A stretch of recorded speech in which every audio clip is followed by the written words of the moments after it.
What do you do when you don't feel the joy of your salvation?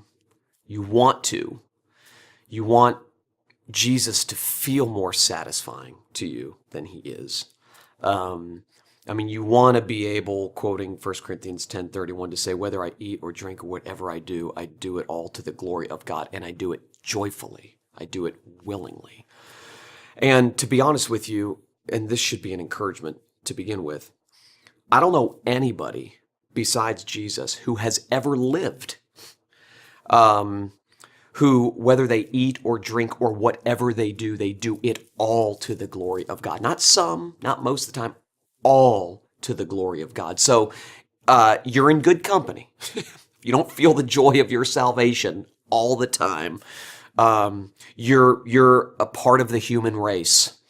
And some of my Christian heroes from history were ones who struggled with depression, struggled with being downtrodden.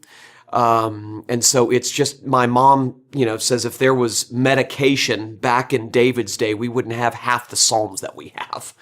And so I think it's normal. We're broken people.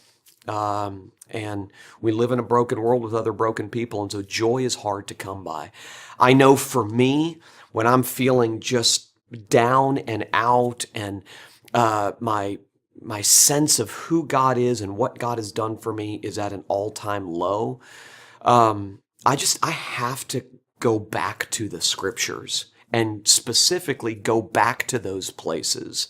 Romans 8's a great example, the whole chapter really, but go back to those places where God is so forceful in reminding me that his love for me, his acceptance of me, his approval of me is owing to what Jesus has done for me, Jesus's performance for me.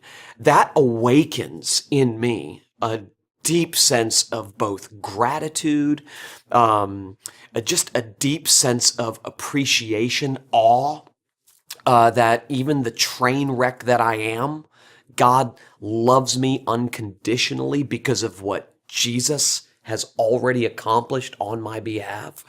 That I just have to, and I know it sounds trite because people say it all the time, but I literally have to go back to the scriptures and allow God, by the power of his Spirit, to preach the gospel to me again and again and again and again, constantly reminding me that it is finished, it is finished. And there's just something about that unconditional word of grace that awakens in us a renewed sense of who God is. And it happens horizontally too. I mean, when someone is loving you in your weakness, you come alive.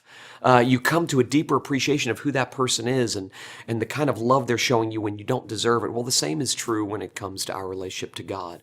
And also, there are no formulas. There's not like a checklist you can go to and say, I don't feel joy today. Where's my checklist? If I go check these three, read 3 chapters of the Bible, pray for an hour, memorize 5 Bible verses, and at the conclusion of that time, I'll find joy again. I mean, God doesn't work that way. There's just no formula. God's ways are mysterious, and we just never know why he's allowing us to go through that season. But the only antidote to that is not to look inside of us and wonder, why is there a lack of joy, but to look up and outside of us at all that Jesus accomplished for us.